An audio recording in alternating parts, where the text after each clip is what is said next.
Okay, good morning, folks. We'll go ahead and get things rolling. I hope you are enjoying the conference and learning a lot of stuff. There's been a lot of great presentations, and there's a lot of amazing work going on here in GIS. So I appreciate you taking the time to come to my exciting session on tips and tricks for passing certification exams. For those that may not know me, my name is Trip Corbin. I've been in the GIS industry or geospatial industry for 30-ish years. I kind of quit counting several years ago. At some point, doesn't matter. I kind of jokingly tell folks that in lieu of finishing a degree, that I decided to get certifications. And so I have a passel of certifications. You see some of them here up on the screen that I held or have held over the course of my career. So I've had the pleasure of passing multiple certification exams as well as failing some certification exams. So most recently, I passed the Esri ArcGIS Pro Professional 2025 certification exam about 3 weeks ago. So that's Esri's newest certification for ArcGIS Pro. Before that, I attempted the ArcGIS Online Administrator or whatever, Associate, I forget the exact name of it, exam, but I failed that one. So, I said, I just want to let y'all know that I have passed and failed, so don't feel bad if you don't pass every one you take. But what I do want to do is share some things I've learned in the course of taking all of these exams, whether it's the GISP exam or whether it's an Esri technical certification, whether it's a Microsoft technical cert, an Autodesk, or whatever it is you're looking at doing that should help you pass those exams. My day-to-day job is I'm the Senior GIS Professional Consultant and Instructor for Cultivate Geospatial Solutions. So we're a GIS and asset management consulting company that works across the United States for various organizations, from local governments to DOTs to universities to nonprofits. We are an Esri business partner. We just moved up to gold level. We also partner with Safe Software, with FME. We've just hired a Oracle expert, so we deal with Oracle as well as SQL Server, Postgres, and things of those natures, and so on. These are the services that we thus provide. Come see me at the booth, blah, blah, blah. Okay, sales pitch done that I'm required to give while I'm here and doing this. So, how many of y'all are planning to take a certification exam in the, say, next 12 months? Okay. How many of y'all have taken a certification exam sometime in the past? Okay, very good. I'm not going to ask the question about how many of y'all failed that. We don't want to do that. I got one there. So one of the first things you've got to remember when you go into these exams is what is the environment you're going to be taking? Because I've found that a lot of people, and I've been guilty of this as well, think, well, I do this every day. I know the software, I know the terminology, I know this. Well, what you don't realize is how much you may rely on Google to go figure out how to do something. Or you have muscle memory built in to, I go here and I click here. You don't really know the name of that tool, right? Or you may in your shop use your own terminology. I've been to places where everything's a shapefile. If it's used in GIS, it's a shapefile. It can be an Excel spreadsheet, it can be a CAD DWG, it can be a true shapefile, it can be a CSV, everything's a shapefile, right? If that's your understanding of a shapefile and you go take an Esri exam or even the GISP exam, you're not going to do well, okay? So it's important to understand the environment that you're going in to take these. All of these are computer-based. I haven't taken a paper-based certification exam since I passed the Certified Floodplain Manager exam back in 2005-ish, somewhere around that time frame. That was the last paper exam I took. Everything is on the computer. And you have to remember that you don't have access to the software. You're not going to be able to open up ArcGIS Pro, QGIS, AutoCAD, SQL Server Management Studio, whatever it is you're taking the exam on. All you have is the exam. Okay? So the things you're used to doing to find answers, you're not going to be able to open help and all those kind of things. You're going to have to make sure you have a really in-depth knowledge of the topics covered, right? The other part to this is you are monitored. So sometimes you have the choice, depending on the exam provider, that you may be able to take this from your home or office. You may be able to do it remotely. Others, you may have to go to a test center. Regardless of where you go take it, you will be monitored. Big Brother will be watching. If you go to an exam center, they will have cameras in there.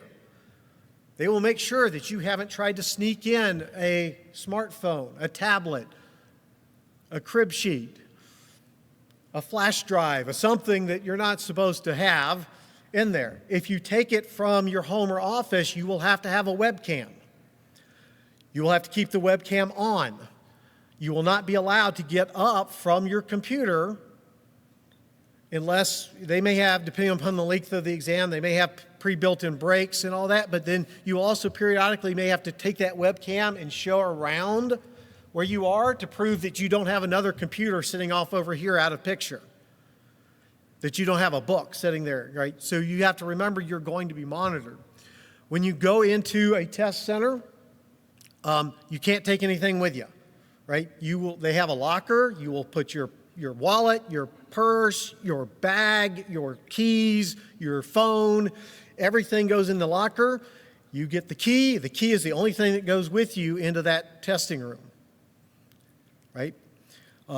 They may give you a piece of scratch paper or a dry erase type board or a laminated sheet. If you're taking it from home, they may allow you to have a notepad to scratch notes on there, or they may not.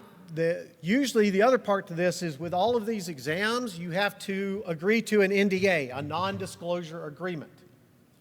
So you're not allowed to tell people the exact content of the exam. You can't tell them, oh, this is the first question I got, and here were the answers, and this is the one I picked, right? So they're not going to allow you to carry that kind of information out. If you're taking it from home and they allow some sort of scratch paper, they will watch you to destroy that, whether it's ripping it up or shredder or burn it or whatever there. So keep that in mind as well as you're getting ready to go to the exam. And usually if you go to a test center, they won't let you bring food or water in. So this will get into another part when we start talking about when to schedule your exam. Now, as far as questions, the number of questions range anywhere from 75 to about 250 questions on most of these certification exams, okay? Usually, they consist of multiple choice or multiple answer. That Esri exam I just took the other week was all multiple choice. You had the question and you had 3 answers to choose from. The GISP exam historically has included multiple choice and multiple answer. They are in the process, if they haven't done so already, of moving to straight multiple choice on the GISP exam. Okay? And I know that because I'm on the GISCI Board of Directors. That's why I'm wearing this shirt today. So I'm involved in a lot of that stuff. So the other thing you need to realize is that not all questions will count. So for example, on the GISP exam, there's at least 25 to 50 questions that are there to vet the question to see if it's a good question or a bad question that don't count on your score. You will not know which ones are counted and which ones aren't, which is why sometimes you can come out of one of those exams and go, man, I nailed that. I know I passed. And then you get the letter saying, sorry, you didn't. It's because you did well on the questions that didn't necessarily count, but the ones that did, you didn't do so well. Or you can come out of there the opposite going, oh my God, that exam was horrible. There's no way I passed it. And then suddenly get the nice letter saying you did pass. Okay? Now, this is a common practice on most certification exams. Esri does this. Microsoft does this as well. The GISP does this. As I was saying, this is just a way of vetting questions. So make sure that you are aware of that and don't panic too much if you find the exam too hard. Maybe you got lucky and it was ungraded questions on there. So the other thing to remember when you're going through the exam is that usually if you don't answer a question, it's counted wrong. So you want to make sure you at least take a guess on some of those questions. As far as preparing for this, again, I know a lot of folks go, well, I do this every day. I really know this. I may know ArcGIS Pro inside and out, or at least you think you do. I was studying for that Arc Pro exam. I've written 4 books on ArcGIS Pro. So yes, I did study for that exam. I found new things in Arc Pro I didn't know it did, right? So examples was group templates for editing. I didn't know there was such a thing as a group template. And I learned, wow, this is actually pretty cool. But that was part of the exam. So make sure you know what's on the exam. Know what topics are covered. Most exams have blueprints that you can access that will show you the topics and the percentage of those topics that are covered on the exam. Right? Make sure you know that. Also, again, make sure you know the lingo. Don't just assume that how you use it is how everybody else does. And I'll give a good example of this one. I know I mentioned shapefiles earlier, but I'll mention feature class. What's a feature class? This is where y'all help, right? So who wants to tell me what a feature class is?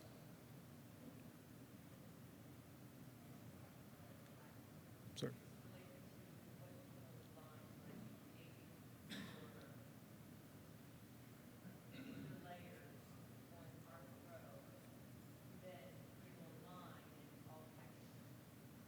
Okay, so you're saying you take a layer, you publish to ArcOnline, okay? I can see that is part of it there. That's actually a hosted feature layer.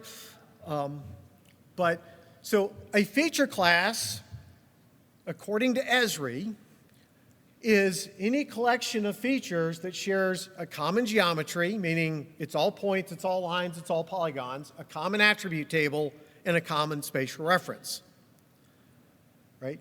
So Esri may or may not have asked a question like this on one of their exams, is which of the following data types store multiple feature classes? And they'll have geodatabase, they'll have AutoCAD DWG, MicroStation DGN, shapefile, and coverage. Pick all that apply. Well, everybody goes geodatabase, yes, because you create a new feature class in a geodatabase. They'll look at the CAD files and like, those are CAD. That doesn't store a feature class. But it does. It can store multiple feature classes. You'll have points, lines, and polygons in a DWG and a DGN file, right? Shapefiles store a single feature class. It's a point shapefile, it's a line shapefile, it's a polygon shapefile, right? So a shapefile stores a feature class. So if you don't understand, that's how Esri uses the term feature class, and you only associate it with geodatabase because that's when you use the software, it says create new feature class, and you create a geodatabase, you may have a problem with some of those questions, right? So that's why I say go do the lingo, right? If you're getting ready to take the exam, right before the exam, make sure you pick the time that works best for you. If you're not a morning person like me, I have to have at least 2 cups of coffee before I'm really awake and thinking. Don't schedule that exam at 8 o'clock in the morning. If you are a morning person, do that, right? So make sure you pick the time that works best for you. Also, don't overcram. Get a good night's sleep before the exam there. You can overdo it. A lot of us are not young anymore, so our college days of cramming for those exams don't sit well. So make sure you take the time to get the rest. During the exam, make sure you read each question carefully. Use your time. You don't get bonus points for being the fastest one to finish the exam. Go through. I recommend a 3-pass method. Go through that exam. Everyone you know beyond a shadow of a doubt, answer. Start making notes if you can on, well, this question, I thought it was this or this. This question, I have no clue. And on that second pass, go through those ones you had some idea Try to get those answers, because what I found is sometimes later in the exam you'll find a question that helped answer a previous question, or it will spark a memory or something like that. And then on the third pass, go through and put something for those questions you have no idea, because a guess is better than an automatic wrong. If you don't answer it, it's wrong. Okay? But take the time, review it. I think I had three hours or whatever to do the ARC Pro exam, and I used probably 2.5 of those hours going through it all, right? So don't try to go too fast, because you're going to be nervous. Your instinct is, get me the heck out of here. I hate this. This is stressful. I want out. Let me out, right? Try to resist that urge. The other part I'll say is, don't second guess yourself. Usually your first instinct is right. Don't overthink the questions, right? And that's the problem. The Esri exam I just took, I was going through and I would read the question. I'm like, well, in the real world, I would do this. Like, ask the client for more clarification. But you can't. You've got to read the question and just take the information in the question and pick the best answer that matches what's provided. You can't assume, you can't read in more than what's provided in there. And that's a hard thing to do. You want to do more. Okay? So I think I've got some time. I've got, a couple of minutes here? I got 5 minutes or so. So I'm going to go through some sample questions. If you've never taken an exam, these are questions that because I've got to caveat all this because of NDA. These are questions I've developed based on my own experience taking multiple certification exams across multiple industries and software. And these are not actual questions that you will or may not find on said exam. I think legally I'm covered now. Okay? So which of the following storage formats allow you to store multiple feature classes in a single file or database? Select all that apply.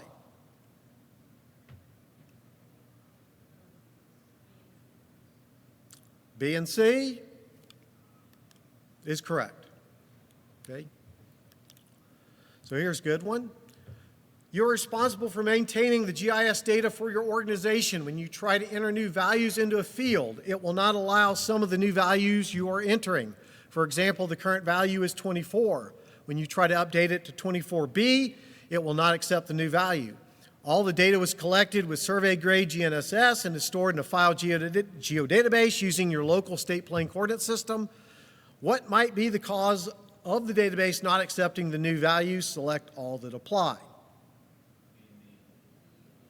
B and D. So we have the field as an integer, and the maximum field length is set to 2 characters. That is correct. Okay. Now, this is a great question. They love these scenario questions, and they pack it full of a lot of superfluous information that has nothing to do with what the actual question is. So this is why I say you've got to read this thing thoroughly and make sure you know exactly what they're actually asking for. Because there's this whole thing about it collected with GPS or GNSS has no bearing on the actual question being asked, right? So they like to try to trick you with those kind of things. Well, I already marked the answer for this one. Guess forgot the animation. That's fine. So which of the following files are required to have a working shape file? Now, look at here. I said SHX, DBF, and SHP is a PRJ file associated with a shape file. Yes, it stores the projection of the coordinate system, but it's not required, right? It's nice to have, assuming it's right, but here it's what is required. So look for words like that. Those are trick words too that they'll put in these exams. Things like required, minimum, maximum, best. Somehow my animations got messed up. Okay, that's fine. You're creating a map and want to symbolize a layer using some attribute values. The layer contains multiple attribute fields of various types. Some are text, some are dates, some are integers, some are double. The specific field you wish to use happens to be one of the numeric fields. You wish to create classifications that contain approximately an equal number of features. Which method should you choose to accomplish this? The answer here is quantile. To do. Again, a lot of stuff in here, and apparently I'm now out of time. So with that, thank you all so much. If you do have questions, I have a booth over there. We have 5 minutes for, okay, great. thought I had gone over time because I do that sometimes. You are perfect. I am perfect. Woo! I don't hear that often. My wife certainly never says that. But any questions? Yes? Does any of these exams have negative scoring? Like maybe a negative score, maybe at least So do any of these exams have a negative score? I mean, go below below zero? Or? there's some exams where when you answer something wrong and answer was wrong, you actually get like a negative 0.25 instead of 0. As far as I know, with the ones I have been involved with, the ones they don't go negative. They just don't give you the points for that one. Because most of this is done through test centers. That's a limitation of the test center's software there and how that works. But as far as I know, that's the case. Yes. If you fail, how many of these, do you ever know why? The question was, if you fail, do you know why? So, for example, with GISP, they will typically tell you the areas that you didn't do well in, but they don't exactly tell you which specific questions you missed. I think the Esri exams, the last one I did for the ARC Online, it did tell me what based off the blueprint, which areas I didn't do well in, but again, they don't give you exactly which questions you got wrong there, so. Yes, and then we'll get to. GISP based on any ISRI, or is that? No, so the question is GISP based on Esri platform? No, it's software agnostic, so it's not going to go into specific workflows associated with ArcGIS any more than it would with QGIS, any more than it would with Manifold or MapInfo.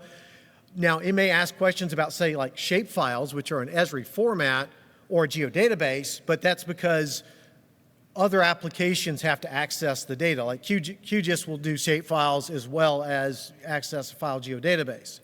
So you have to know kind of the limitations of that, but it won't do. How do you study for the GISP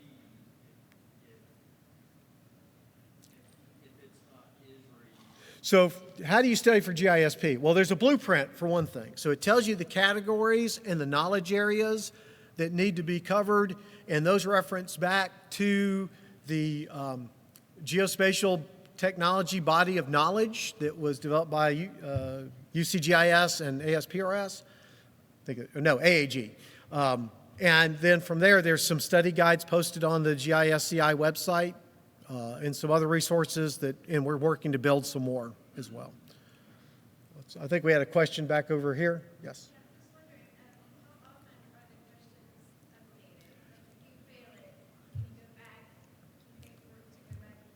So the question was, how often are the questions of the exam updated? It's a continuous process. So I know it, like for GISCI, we have a bank of questions that we continue to add to, and we cycle for every exam. We cycle some old ones out, retire them, and cycle new ones in. So we continue to do that. As far as if you fail, when can you retake it? For GISP, if you fail it first time, you can take it at the next exam cycle. If you fail it a second time, I think you have to wait 12 months before you can take it a third time. And then if you fail that one, then I think it's another 12 months, and because we don't want somebody just keep paying and eventually passing. With Esri exams or Microsoft or whatnot, I think you can just keep paying and taking it because there's no requirements there. I can walk in and keep paying money, taking the exam as much as I want, and they don't care. Yes, sir. Are we able to sit for the GISP exam before we reach our 4 years of experience? Yes. So there's two components to GISP. There's the experience/portfolio, and then there's the exam. You can do both of them at the same time. You can do one at a time. Once you do either the exam or you submit the portfolio, then you have a 6-year window to complete the entire process. So you can take the exam, pass it, and then you have 6 years to get your full 4-year requirement and complete the portfolio, or vice versa. Yes? Then I have another question as well. Is there going to be like if it was a bad question, like a form that you were given to let the test administrators know that it was a bad question, and then if enough people do it, then they go to So with the GISP specifically, the reason you don't get a pass-fail the minute you finish the exam is because we do a lot of analysis on the results after after the exam window's closed. So we're doing a lot of cyclomatic analysis and looking for, if we see there's this bunch of questions that everybody got wrong or everybody got right, we look at those very closely. Some exams allow you to put comments in the exam as you're going through the exam, and so any comments that are made, we review those as well. So for GISP, yes, we do that, and if we find there was a bad question in there, we will exclude it from the scoring process. So we're good. Okay. Well, can we fit one more question in? Real quick? Yeah, we can do that. Okay. Yes, sir. You.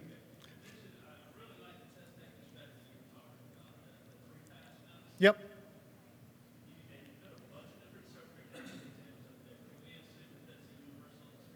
Yes, that's been, whether I took Microsoft, which I did, I took Novell, I took the floodplain exam, the Esri exams and whatnot. Yeah, that's a universal, that 3-pass method.